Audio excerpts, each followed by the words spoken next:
One of the joys of bushcraft is that the skills go where we go. They truly are international. Having travelled the rest of the world in this series, I thought it would be nice to finish here at home. In this programme, I want to explore Britain through a bushcraft perspective.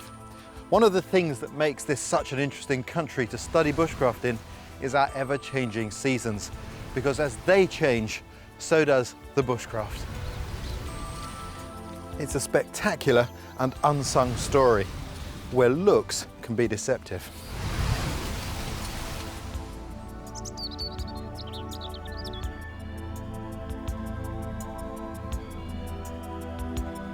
In early March, British woodland can seem cold and uninviting with very little going on. But in fact, when you look closely, you discover that Mother Nature's plans are already well advanced.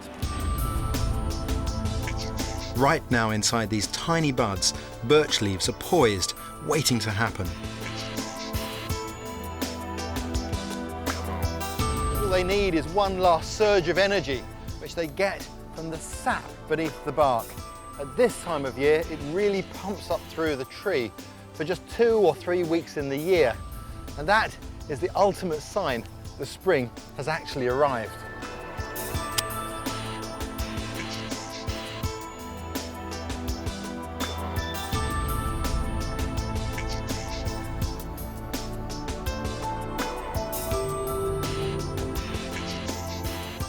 But this is just the start of the birch tree's talents. The bark provides great tinder for starting fires all year round. The wood is good for carving, a great summer pastime. And in the autumn, the trunk hosts the birch polypore, a fungus that helps sharpen your knife and makes good plasters. That, for me, is the magic of bushcraft. Once you look beyond the obvious, even the most common things in our countryside take on a new importance and value.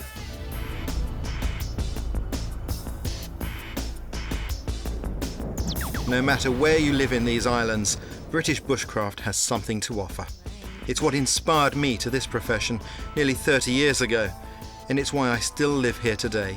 So let's start this journey down south in March, early spring. I can't think of any better way to allow the seasons into your life than to come outdoors and camp out amongst the animals and the wildlife itself.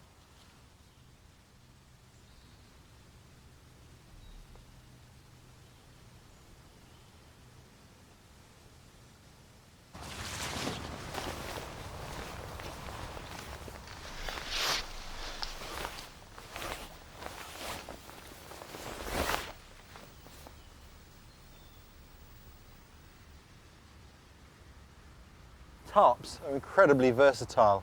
You can set them up in hundreds of ways. What I've done today though is I've set this up with one side sloping down and one side open to favour the fire. Where you site your camp makes the difference between a good night's sleep and a nightmare. There's a lot of old beech in this woodland, and beech trees tend to drop their branches without warning. With a stiff wind blowing, thinly planted areas like this can be pretty drafty. Here I've got some protection. I have a hill there with thick holly bushes on it. That'll protect me from cold air running down, which will be funneled away from me. And I've got good thick cover here acting as a windbreak. So this area actually physically feels warm, and it's got that nice snug cosy feel that you'd want for shelter. Interestingly, just up on the slope is also where the badgers have chosen to live, so it can't be a bad residence. It's surprising how little it takes to make the woods feel like home. While there's daylight, I can have a scout around and put in a bigger tap for the birch sap. It should make the beginnings of tomorrow's breakfast.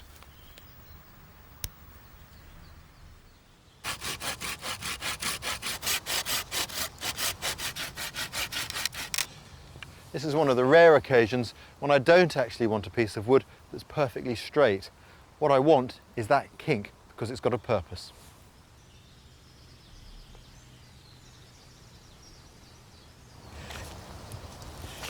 This will make a good funnel for the sap and somewhere to hang my billy can at the same time.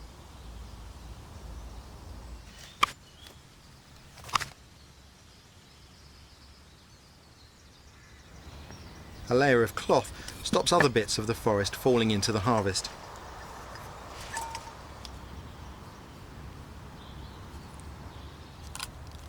And this isn't as brutal as it looks. I'll show you why later on, but the sheer quantity of sap is amazing.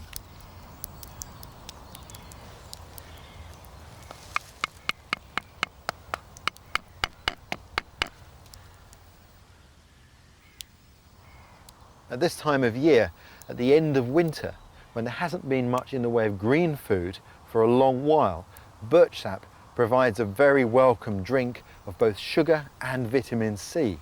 We know from other parts of Northern Europe that that was a really important spring tonic, and modern research has even shown that this sap has cancer healing properties.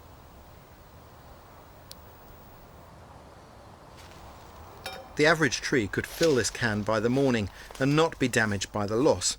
So if we're lucky,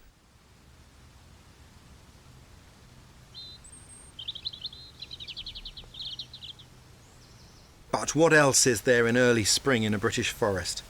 Well, it's quiet because the migrant birds are away and only natives like blackbird and robin are singing. It's a good time for spotting early potential too, like this wild garlic. But there's more. Now that's a real surprise. I really wouldn't have expected to see this plant until May. There can be a real benefit in being able to recognise plants before they're in flower, and sometimes it even brings rewards.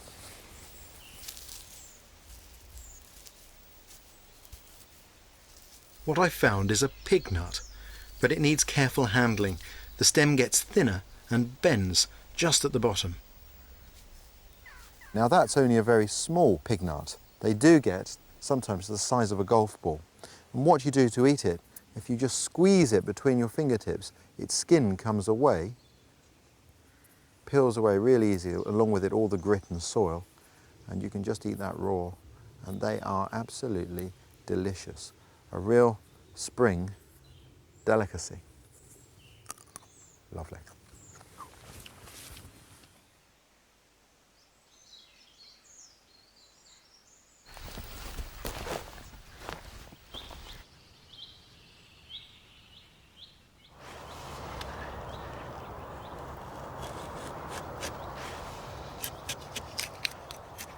I'm going to use the birch bark to start my fire, but you'll notice that this birch bark is very thin, not like the bark that we used to build the birch bark canoe.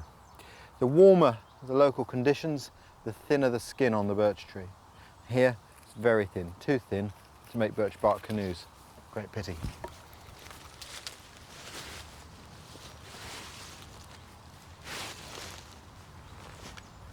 Before I light the fire, I'm going to sweep away all the leaves. Always try to go back to bare earth if possible. Much safer. Easier to tidy up.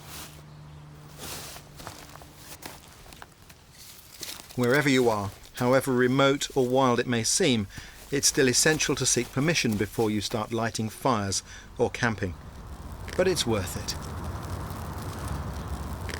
The key thing is to be out here with the wild animals, to see how their lives are, to hear their noises in the night, to smell the smells, to feel the season change. Even the smoke from the campfire changes at each season. If I think about one lifetime, maybe we have 80 years if we're lucky. That's not many seasons to be out. If we only come out in the summer, we've missed out on 3/4 of a lifetime.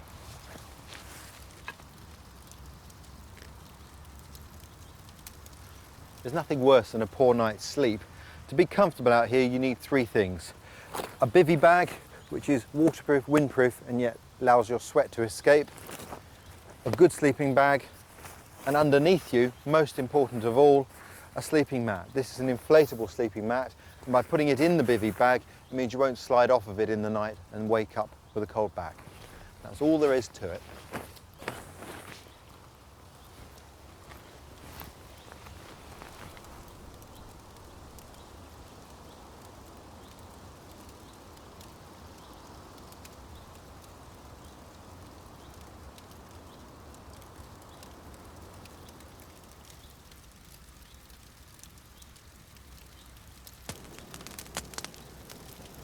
Now that I've got my roof up, the fire going, I feel really content. And I don't think there's anywhere better in the world than British woodland to spend a night. A few years ago now, I remember lying beside a fire. I was very still, reading a particularly good book. And then I heard this sound. I looked up, and just the other side of the campfire, about the same distance I was from it, just in the glow from the firelight, there was the stripe on the face of a badger coming to investigate. Experiences like that are priceless.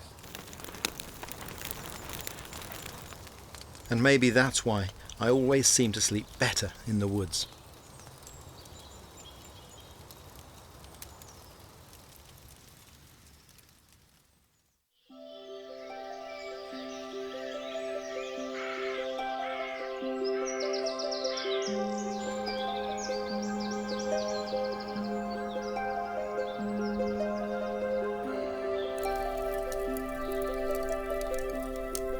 When you wake up in the woods, you're already there, you're part of it, like the animals themselves. It creates a tremendous sense of self-reliance and belonging.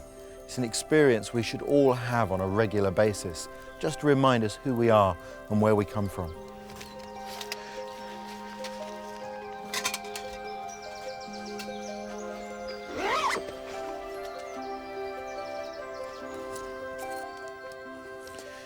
The real secret of bushcraft is always in the detail. Take the fire, for example. I've planned this to make it easy to clear away in the morning. I knew that the fire would burn out and there'd be the ends of the logs sitting around here. I've taken those and I've burned them off. All I've got to clear away this morning is ash, which is a lot easier than if I had lots of harshly burned big logs or embers.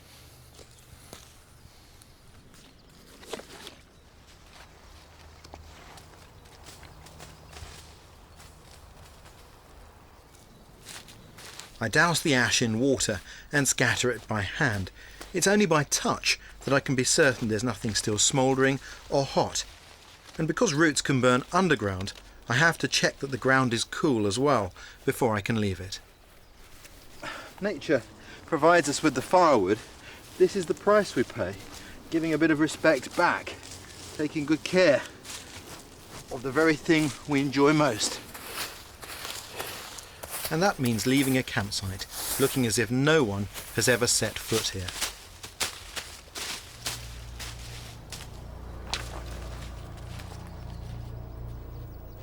Then it's time to check up on breakfast.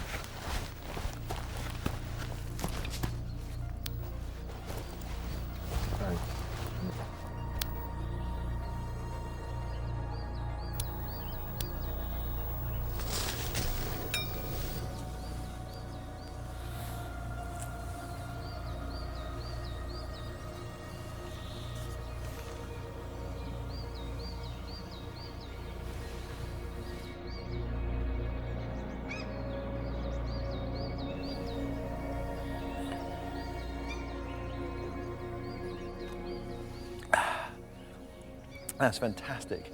That is the taste of spring itself. It's an amazing liquid.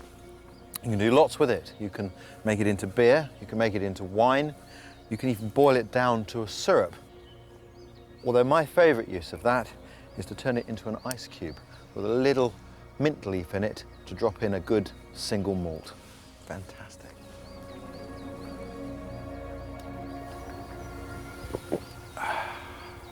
Having taken this spring gift of sap, I need to fulfill my part of the bargain. Left untouched, the tree could become infected or bleed to death through the open cut, both highly damaging. So the plug needs to be as long as the drill hole and a snug fit.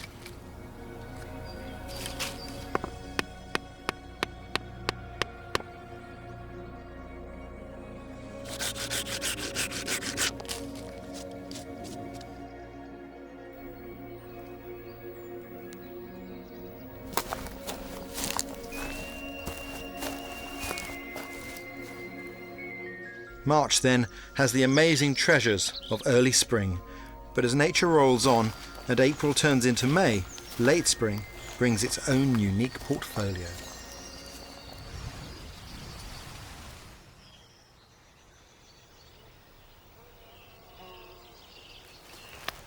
I really love this time of year. The forest has come alive. Every leaf, every plant is full of freshness, newness, life, vitality. It reminds me of how precious these things are.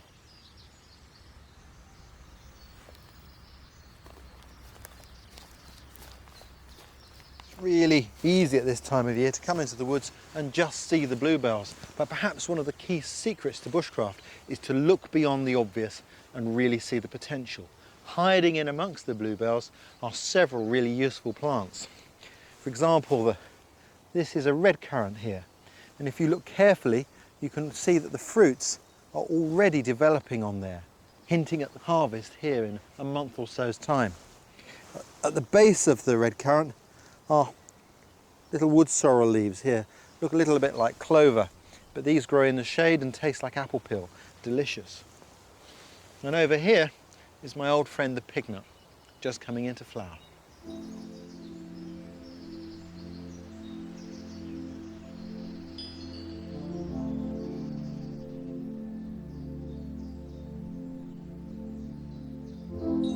With the first lick of sunshine on the forest floor, it's as if everything that was waiting in bud or lurking underground has sprung into leaf simultaneously. In the woodland, bracken is just unfurling and adder's tongue fern is poking through. If you're lucky, you'll get a glimpse of the early purple orchid, along with the more common hawthorn or mayflower. Out on the heath, gorse is starting its first flush, along with crabapple blossom and lousewort. All this new growth means new things to eat. Ramsons are a very popular wild food because they're easy to identify. There's the beautiful flower and also the pungent smell. But I find that the mature leaves like this are a little bit too strong for my own culinary taste. What I much prefer are the young leaves of the baby plant. These have a much more delicate flavour, much less aftertaste, which is better for the palate. Or the unopened flower bud like that. That makes a surprising, tasty ingredient for any salad. And that's what I'm going to make, a spring greens salad using the best young leaves around to go with a kebab.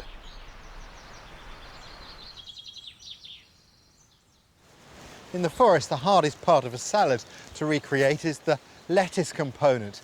Perhaps the best solution to that problem is this, the tender young leaves of our native lime tree, which are simply at their very best right now.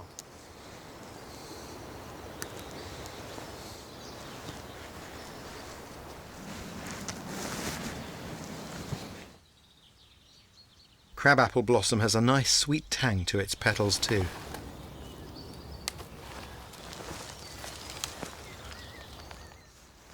To go with my salad, I want to cook a kebab. For that, I need a nice straight stick that's green. It needs to be a living stick. If it was dead, it would burn. And it needs to be nice and straight, but not just any stick will do. What I need to do is find a stick of a species of tree so that if I trim this, it will grow back vigorously. So I'm not going to use beech or a tree like that, which is slow growing. What I've got here is a fallen sweet chestnut. And because it's fallen, there are lots of shoots coming off of it. What I'm going to do is I'm going to cut this close to where the branch itself joins the main trunk. Here, in the bark, there's this saddle-shaped scar. And if I cut it here, the bark can protect itself against fungal and bacterial attack.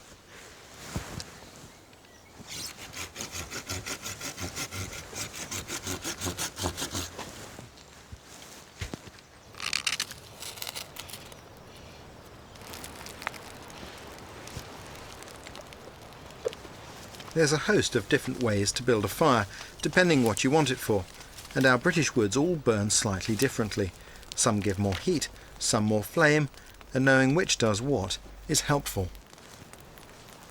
I've got dead beech branches and I've got some dead withered oak branches, spine oak, which burns like coal. And I'm using those because I want to produce some embers. And that'll burn hot and slow, ideal for cooking.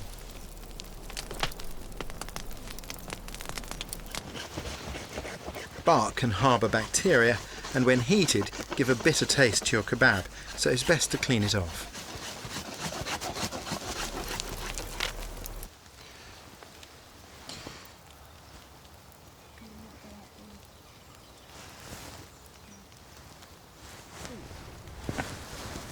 In good bushcraft, the solutions to problems should be both simple and elegant.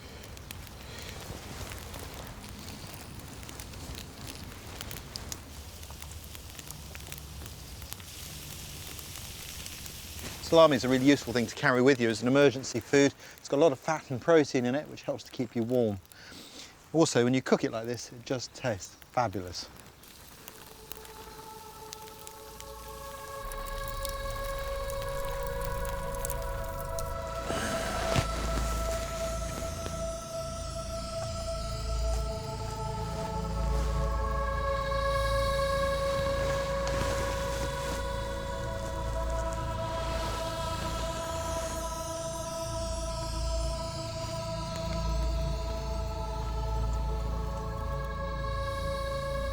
Well, I tell you what, I may not have the flair of the TV chefs, but in terms of flavours, I think I've got a march on them here.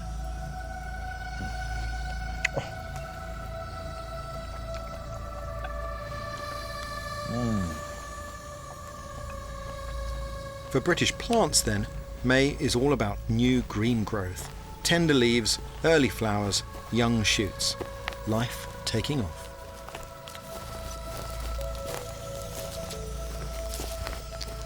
And in terms of wildlife, it's an incredibly busy month.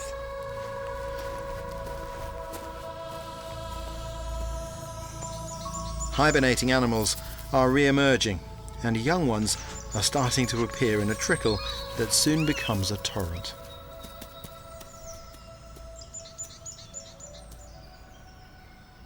Observing the larger mammals of Britain can be really challenging because many of them are nocturnal.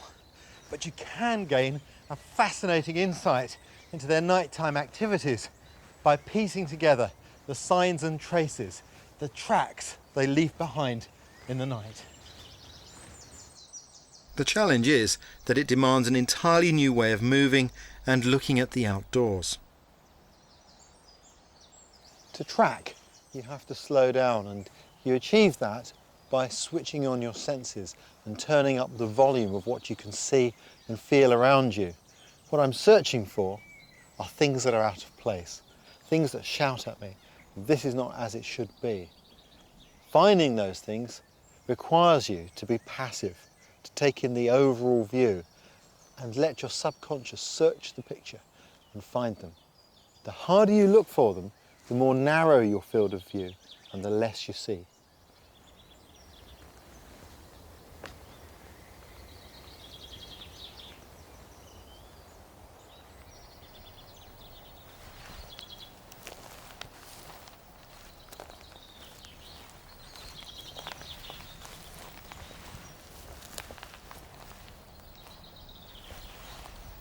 The first obvious sign are these divots that have been kicked up by a pony.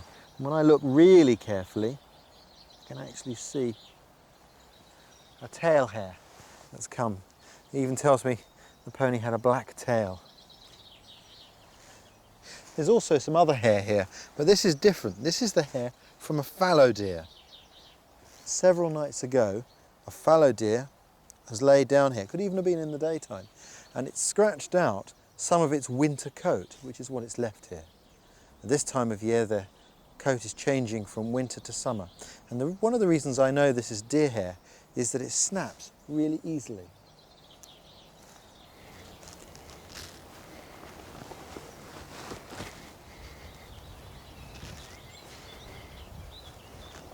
But the majority of sign around here has been made by badgers.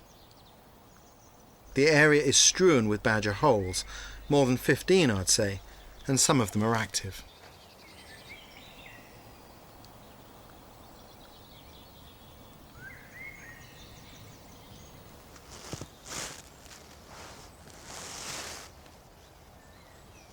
There are quite a few things around this hole that show me that it's in use.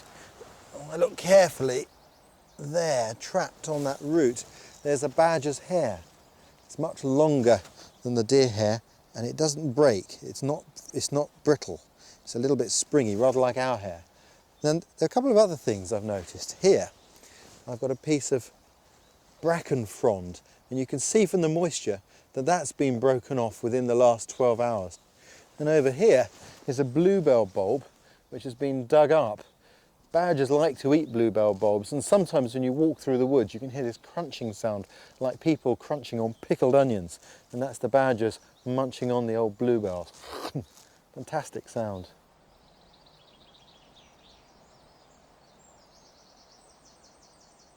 This is a real classic sign of badgers. These are claw marks left here. A lot of these would have been made when there was still bark on this tree and the badgers were searching for insects underneath. I remember on one occasion coming across badger tracks like this high up on a tree, about 5 foot off the ground, and it was about that wide, and you could see where they'd gone up and then slid off and grabbed hold of it like a cartoon, and the tracks went straight down, and underneath it was just a drop to the ground. Fantastic sight.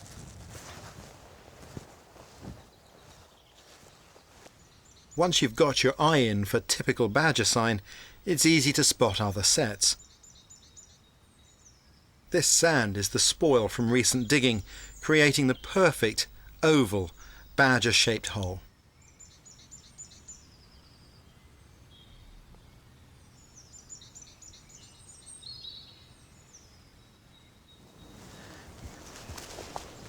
That's absolutely classic. This little badger trail that comes up here goes down this hole. It's clearly being used. And the reason I'm keeping my voice down is that I intend to come back here tonight, sit here, and see if I can see the badgers. So I don't want to disturb them too much. Just want to come and have a look in daylight so I can see where the main holes are. Gives me a much better chance of spotting the badgers before they spot me.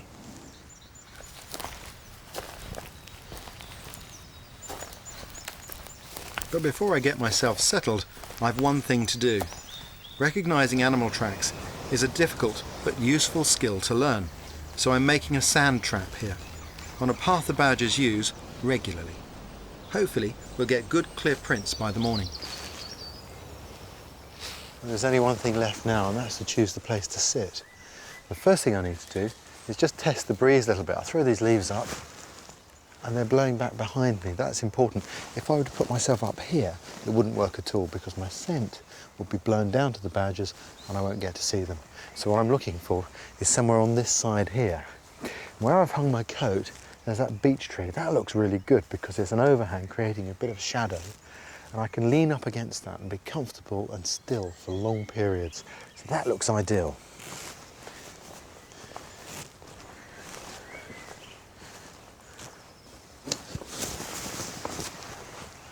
Yeah, that feels comfortable. I've got a good view of the set. Excellent. All I need to do now is to get dressed so that I'll be warm and check the scent with a little bit more accuracy. This dark woolen jacket is perfect for sitting out. It's warm, doesn't rustle, and because it looks like moss, I'll merge into the background better.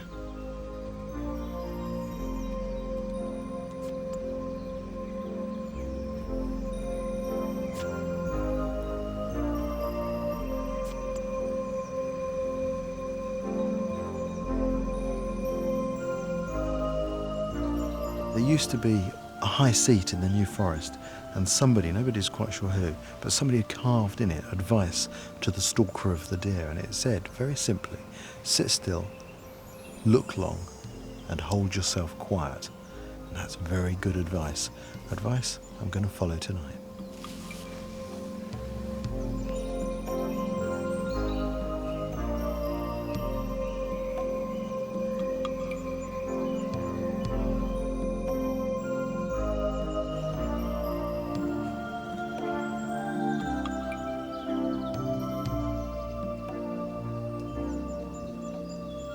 Badgers tend to come out around sunset, so I reckon I've about an hour to wait for them, if I'm lucky. But there's more than just badgers in this forest. And seeing this roe deer proves we're well camouflaged.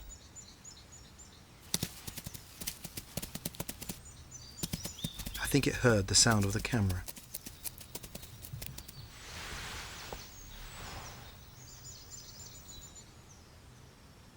Although our eyes work well at dusk, the cameras don't. So just as we were reaching for the night vision equipment,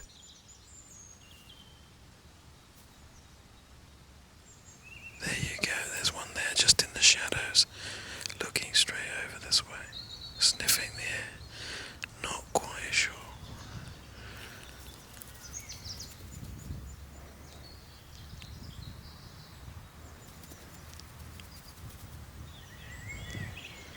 This badger's very cautious. It's like they've got a secret party that's about to begin, and they want to make sure that nobody gets to see it but them.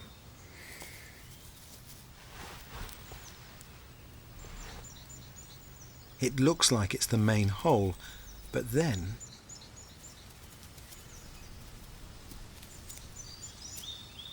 It's great being able to watch them like this. You see how they come out? They follow their nose. It's like the whole animal is following a central, like some cartoon. Their nose leads them everywhere. in fact badgers are incredibly short-sighted, so they rely on scent to tell them what's happening.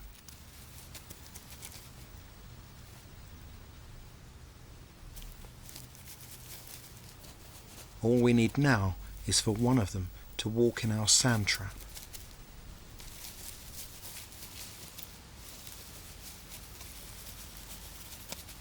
Eureka!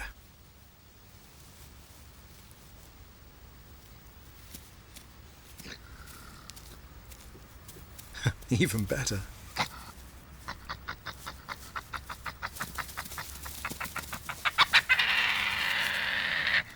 I reckon it's time we left them to their party.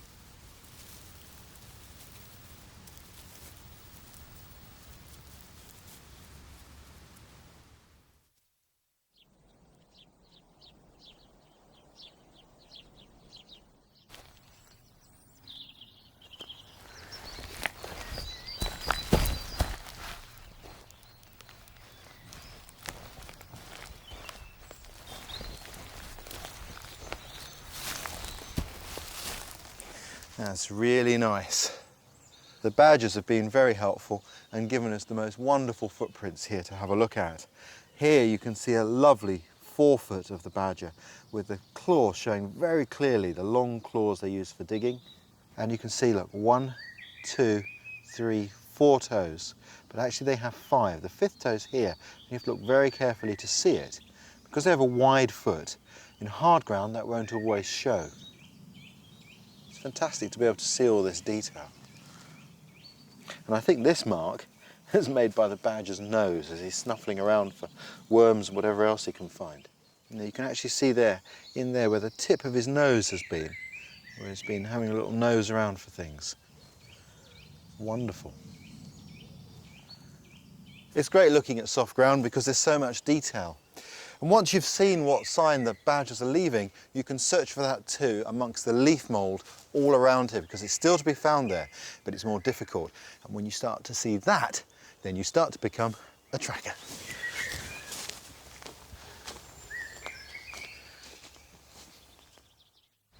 No sooner has late spring arrived than summer is hot on its heels.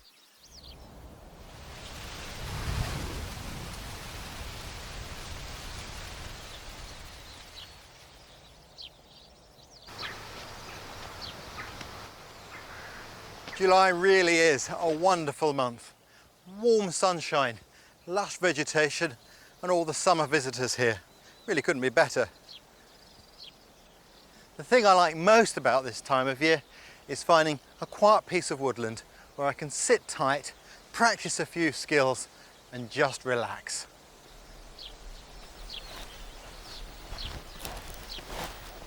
And the best way to find that quiet piece of woodland is to climb a hill.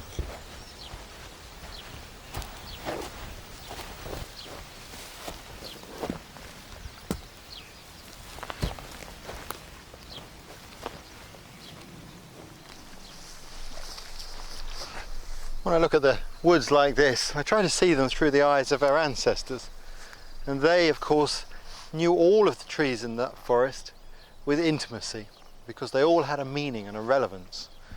When I look at it, I see it the same way. I see friends, basically, allies in life.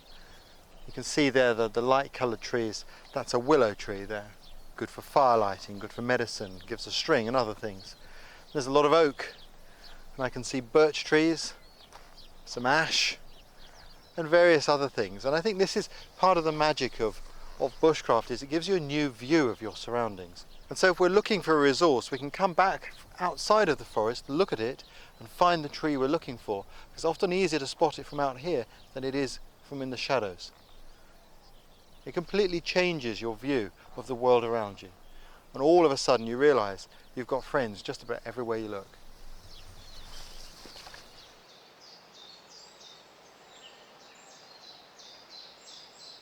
What I want to practice among these familiar trunks is carving. Each wood carves slightly differently. Learning how they work is all part of the tools that the bushman carries in his armoury. So to show you some carving techniques, I'll make a breadboard from sweet chestnut and string from willow bark to hang it up by. Willow's got loads of uses. One of the things it was very important for in the past was cordage, for making string, something that we take for granted today. And to make string from this, make good string from it, I need one of these shoots that's about that thick, that's slightly thicker than my wrist. And although it's going to look destructive, because I'm going to chop this whole piece down, in fact, all I'm doing is pruning out one branch, and this will grow again. And if you harvest this and nurture it, you can have many, many shoots, as many as you need, for all sorts of jobs, basketry, string, whatever.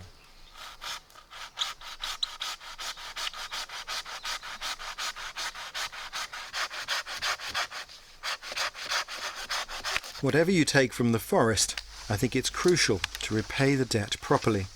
You can do it in a number of ways. One of the things I always do with the willow is when I've taken the part that I need for the cord, I'll take some of these young shoots, cut them cleanly off and push them into the ground.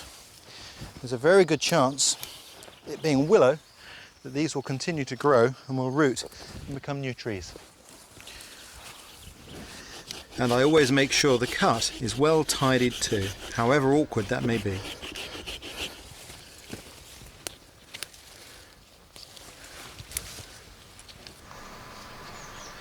Making cord is quite a long process, but willow is incredibly generous in giving up her bark.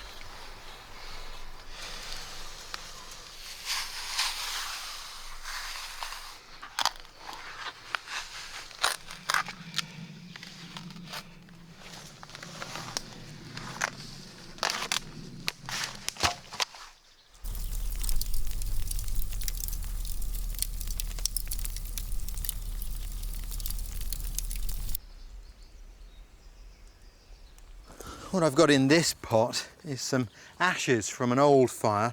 They're a little bit damp, but they'll be ideal for the job. What I'm going to do is I'm going to put them in here and boil them up, and that's going to give me a lye solution. And into that I'll put the strips of bark, and that's going to affect the bark in a strange way. It's going to change the colour of the bark, but also give it much greater longevity and improve flexibility.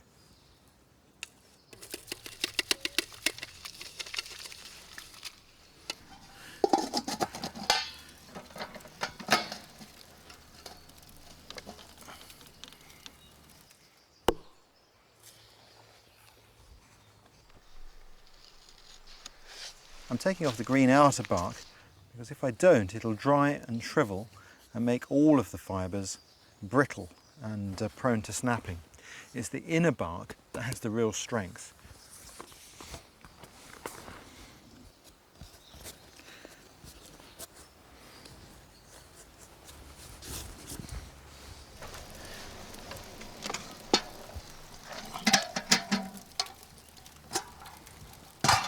Oh, look at that lovely liquid.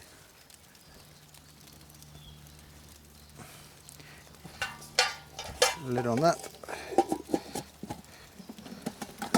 And back up.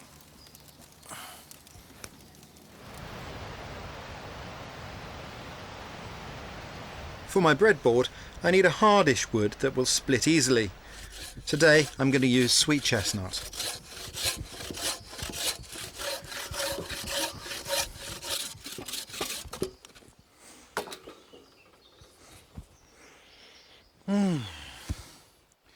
Lovely smell, sweet chestnut. It's full of tannin. It's got a very, very sweet tannin smell. It's a lovely smell and very distinctive annual growth rings. It's one of the things that sets it out amongst the other woods. It's a beautiful wood, very easily split.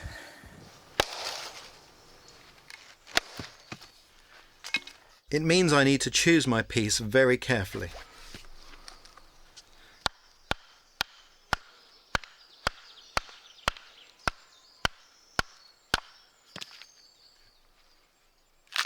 I split the half of wood into two boards, and the piece I'm going to use is going to be this one on the left, because the grain is running much more true to the board. It runs through the board, whereas this one here, we've got the radius of the grain, and that will be much more prone to split along the grain, whereas this one has strength.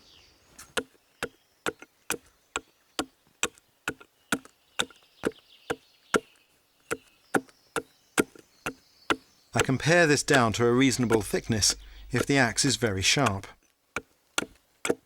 The axe is a marvellous tool for jobs like this, but safety, of course, is paramount. You'll notice that when I'm chopping from halfway down the board to the bottom, and that my hand is on the side here, protected. I'm not putting my hand over the top. And the obvious reason for that is I don't want my thumb to get chopped off.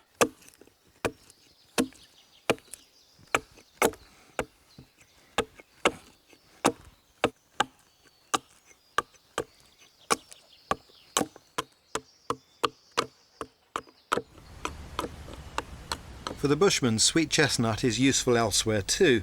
It's strong, flexible and rots slowly, so it's perfect for making long-term shelters. You have to be careful when you burn it though, because while it splits well, it also spits like mad.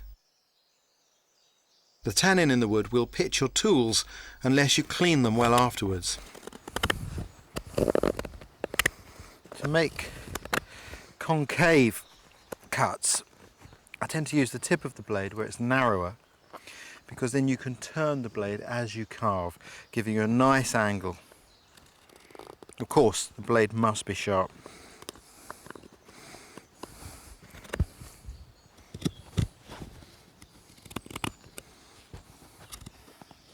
Carving is hard work when you first start, so it's good to have another job on the go, like my fibres, to give you a rest.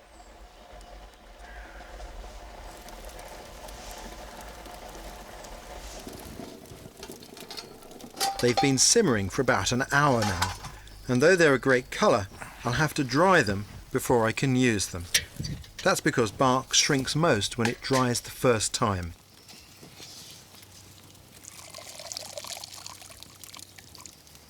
This is a sight that I'm sure our ancestors knew very well, and there's a distinctive sweet smell that comes from this bark and now wafts through the woods.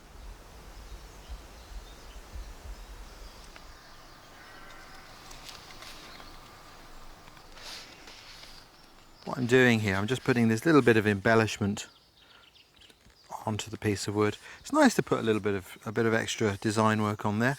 Gives it a bit of character.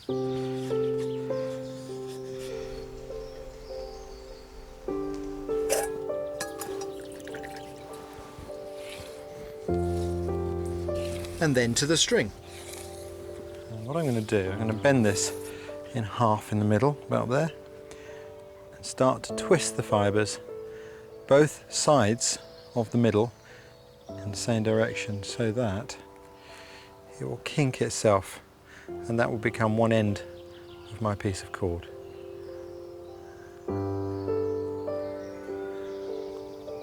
And then you just keep going. Both strands turned in the same direction will naturally twist together.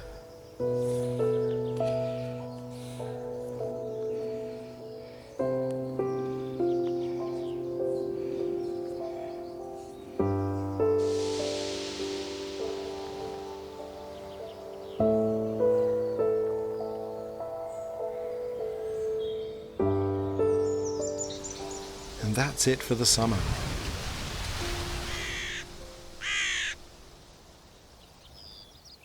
I'm heading north, far north.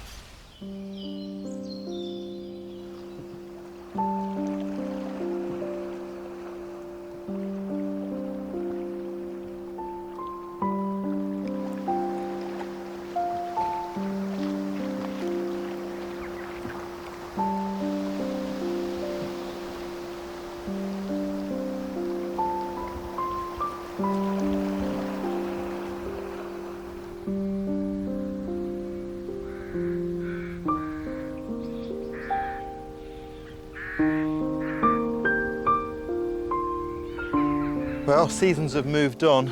It's autumn, and there is really nowhere else I would rather be at this time of year than here in Scotland. It's magnificent.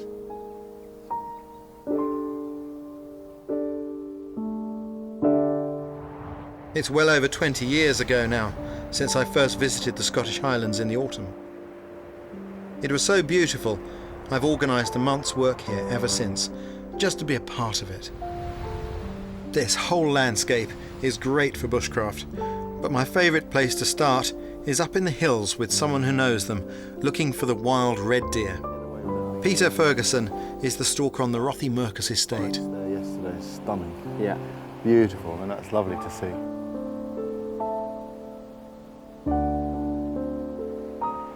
How do you feel about working here? Oh, very enthused, very enthused.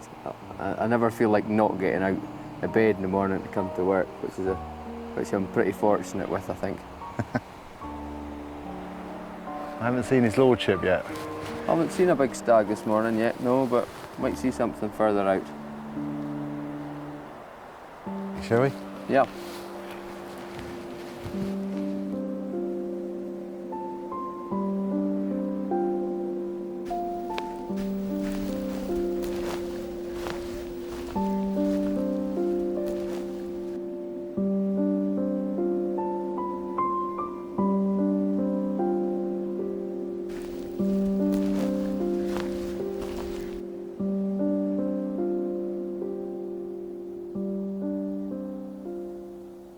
That's a fine looking animal, that one.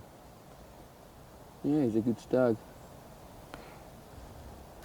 I love these moments, when you look out on the animal like that. Yeah, and that's part of the challenge, is actually getting close enough to the animal. For sort of 11 months of the year, the stag herds, the stags and the hinds lead a separate life. Stags are all together and the hinds and calves are all together. For this sort of month, sort of 5-6 weeks at this time of year, stags break out from the herd and actually look for a harem of hinds. And this is the main rutting time.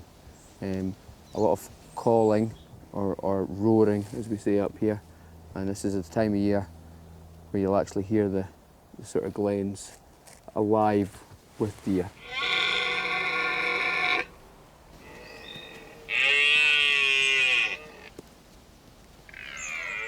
The rut here usually starts in the first week of October, so we're a week or so early, but it's a magnificent sight if you manage to catch it.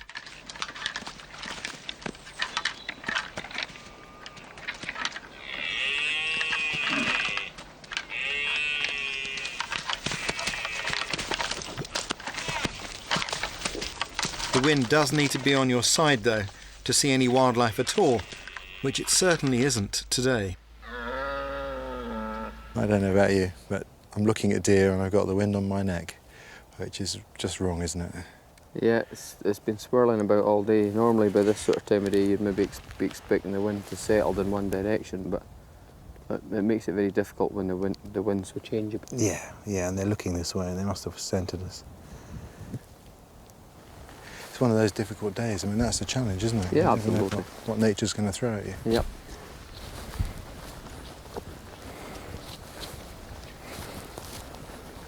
In the valleys that nestle between the highlands, there are other challenges for the followers of bushcraft. While the acres of ancient forest are magnificent, there's also an awful lot of water, not all of it in the lochs. This environment is notorious for the moisture that's here, and that can make fire lighting a real problem when you need one. In fact, even Queen Victoria once had a problem with her fire when her trusty manservant, Mr. Brown, couldn't get the fire to burn properly when she was out on a picnic. And that meant that the regal tea didn't get properly boiled and was ruined. So in honour of her, I thought I'd reveal the secrets to lighting fire in the rain. Even though this wood looks sodden, most of it will still be dry on the inside, and cut into knot-free chunks, it can be easily split.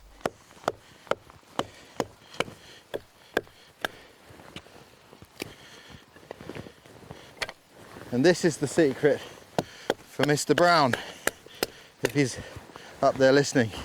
Split wood burns better than wood which has not been split. What I'm making is one of the most undervalued forms of tinder, the feather stick. And I try to bulk up the shavings by starting to make the first shavings move away from my hand by lifting the point of my blade, like so. And then I work more gradually, bringing the shavings towards my hand by dropping the point. That way I get many shavings in a small area. They're light with a match, but if your matches are soggy too, make really thin, tiny shavings alongside. These will catch from just a spark.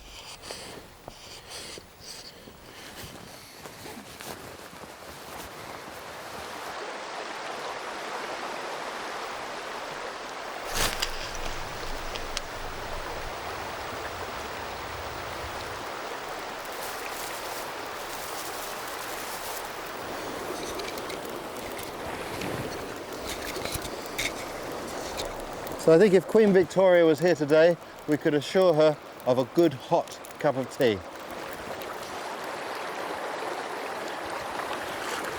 If you're wondering why I've lit this fire quite so close to a stream, there's a very good reason.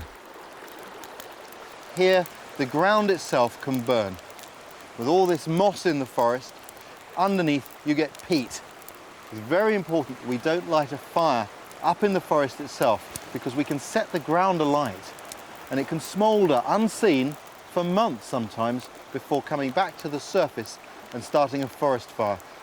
By coming down here onto the gravel by the river, not only is the ground not going to catch fire, but I can put the fire out easily with water from the river, and when the floods come, any ashes left will be washed away.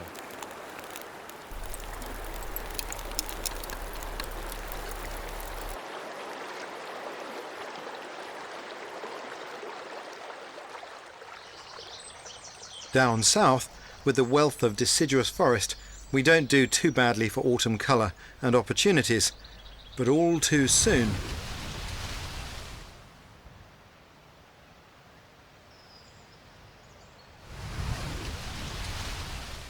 Winter, we've come almost full circle, and once again the woods are calm and they're quiet. This is the time to reflect on the months that have gone, and also to get ready for Christmas. With most of the forest taking its winter sleep, it's a bit like wandering into a theatre after a performance. There's a sense of great activity just finished. At this time of year, one of the greatest joys of the woods, for me anyway, personally, is to come out and make a decoration for the coming festivities of the Christmas season. What I want to make is a wreath, and as it's winter, this hazel needs just a little bit more coaxing to make it bend. It helps if you taper the ends.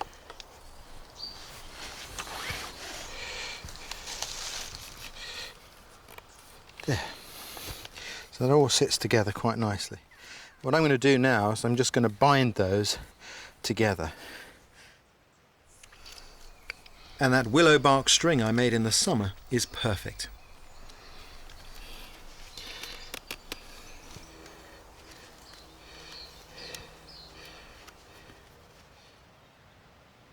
Then it's a matter of just gathering whatever's around for decoration, to take back to my bit of winter luxury.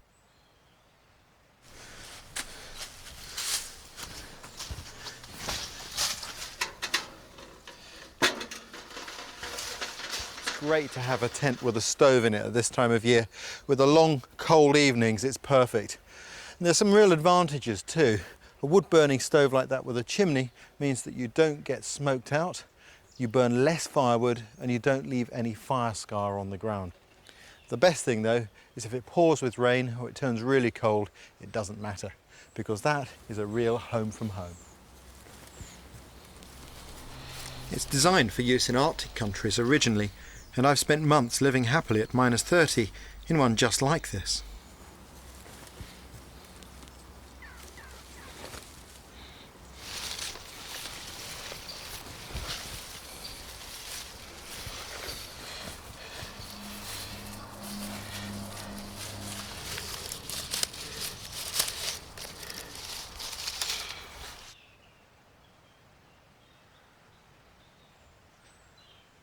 Short winter days mean there's barely time to sort the essentials like firewood and light before darkness falls. But the long evenings prompt a contemplation of the year that has been. I've been able to not only see all of the seasons here in my homeland, Britain, something that's very dear to my heart, but I've also been able to travel to other parts of the world and see not just the good things of bushcraft, like people who still retain the skill of building a birch bark canoe, but I've also met people who are struggling to retain their traditional culture in the face of ridicule and misunderstanding. It was a joy to share the skills of the Algonquin in making their canoes, but the highlight for me must be Venezuela. To be able to teach Saul and Benito to light fire again, to literally rekindle a skill that was lost. Well, their joy and mine was overwhelming. Because I firmly believe that far from hurting the planet, the growing knowledge of bushcraft is helping our natural world. When we employ bushcraft skills, it may seem as though we're consuming natural resources. But of course, the more we learn about the trees, the plants, the animals around us, the more we respect them. The more we respect them, the more we cherish them, and the more we nurture and take care of them. That is the underlying principle of bushcraft.